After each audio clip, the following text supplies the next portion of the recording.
Bonjour, bonjour, c'est Sarah Niri, je suis sophrologue énergéticienne et j'accompagne les personnes stressées qui veulent s'en libérer pour vivre une vie avec plus de sens. L'autre jour, je suivais une vidéo que mon maître enseignant Reiki avait tournée du coup sur la liberté et ce que c'était que la notion de liberté aujourd'hui. Et j'ai trouvé vraiment ce post très intéressant. Elle nous a invité vraiment à réagir pour dire ce que c'était que la liberté selon notre manière de voir, de percevoir, de concevoir les choses. Et puis à partager vraiment nos différentes pensées, nos différentes prises de conscience. Et du coup, j'ai vraiment beaucoup aimé ce défi parce que je suis revenue quelques années en arrière pour me rendre compte à quel point que je n'étais pas libre. J'étais vraiment dans une vie où j'étais sous les injonctions, où je faisais comme on me disait de faire, je faisais comme la société disait que c'était bien de faire, je faisais comme ma culture disait comment c'était bien de faire, je faisais comme comment mon éducation ou ma famille disait comment il fallait faire. Et j'en étais vraiment malheureuse. Et au tout début, je pensais que pour vraiment gagner cette liberté, je devais aller à l'extrême, c'est-à-dire aller au bout du bout en rejetant toute forme de matérialisme, en rejetant toute forme de contrainte. Vraiment, j'avais vraiment envie de tout rejeter. Et c'est ce que j'ai fait en premier, puisque j'ai tout rejeté. J'ai coupé les liens avec pas mal de choses et ça m'a fait du bien. Mais je suis allée aussi à un extrême où où je me suis vraiment retrouvée à être finalement en décalage par rapport à mes valeurs. Et je me suis recentrée pour vraiment me dire qu'est-ce qui était vraiment ma vraie liberté. Parce que finalement, en allant à l'extrême, je me suis rendu compte que je m'enfermais de nouveau dans un schéma, le schéma de cette spiritualité à outrance, où je voulais vraiment rester dans cette spiritualité, mais je voulais voir aucun aspect matériel, je voulais pas voir l'aspect argent par exemple, je voulais pas voir l'aspect pratique des choses, je voulais même arrêter à un moment donné de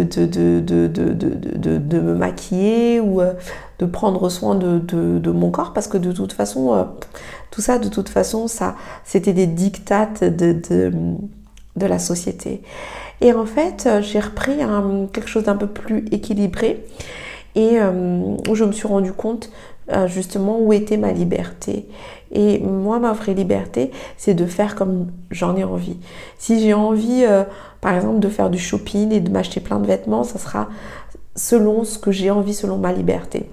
Ma liberté serait de le faire vraiment en toute conscience, en mon âme et conscience, mais pas sous l'effet d'une contrainte du type il faut faire du shopping parce que c'est bien d'être bien habillé, ou bien au contraire je ne fais pas de shopping parce que sinon ça fait de moi une personne matérialiste.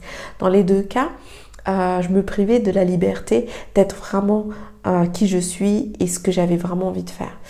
Donc pour moi la liberté, c'est vraiment de se dire que je fais les choses en mon âme et conscience, que je crée les choses en pleine conscience selon ce que j'ai vraiment envie. Et aussi que j'arrête de m'adapter, de réagir ou de surréagir parce que je me sens agressée par quelque chose qui vient entraver ma liberté. Et j'avais aussi vraiment envie de t'inviter à réfléchir à cette liberté. Je travaille depuis maintenant 2 ans sur un programme qui s'appelle Je me libère. Donc il est en place, il est en ligne. Il y a eu beaucoup de personnes du coup qui l'ont effectué au cabinet, à distance, en présentiel, et qui ont eu beaucoup de résultats, de transformation sur ce programme Je me libère. Et j'avais envie de dire, ce programme Je me libère, c'est vraiment, pour moi en tout cas, un véritable cheminement vers soi, un véritable chemin vers soi. Et les personnes que j'ai accompagnées sur ce programme le savent et peuvent partager leur expérience. C'est vraiment un moment où on va aller enlever toutes ces couches, un peu comme des couches d'oignons qu'on a autour de nous, sur les injonctions de la société, mais aussi sur les injonctions de ce qu'on estime être le mieux pour être heureux. C'est-à-dire que à un moment donné, quand on fait aussi ce chemin, on se dit ça c'est mieux que ça. Et c'est totalement humain d'être toujours dans ce côté, qu'est-ce qui est mieux que l'autre. Mais j'ai vraiment envie de t'inviter, à vous inviter, à tous les personnes qui me regardent, à vraiment réfléchir à ce qui est important, à ce qui sonne vrai à l'intérieur de soi. Parce que ce qui va sonner vrai à l'intérieur de soi, c'est pas forcément ce qui va sonner vrai à l'intérieur de l'autre. La vérité à l'intérieur de soi, c'est pas vraiment la vérité qui sera à l'intérieur de l'autre. Donc moi aujourd'hui, je vais t'inviter à vraiment te libérer en allant faire ce chemin vers toi et en allant à la rencontre de qui tu es au plus profond de toi, d'être vrai avec toi, d'enlever tous les masques, d'enlever tous les faux semblants et d'être réellement qui tu es aujourd'hui. Si tu es intéressé, viens vers moi pour découvrir ce programme Je me libère, qui est une véritable aventure humaine et transformante, transformatrice et puis changeante, qui vraiment permet de laisser émerger la personne qu'on est vraiment. Rendez-vous sur mon site internet www.sophro-zara.com. Prends rendez-vous gratuit avec moi pour qu'on puisse faire le point avant de démarrer ce programme. À très bientôt.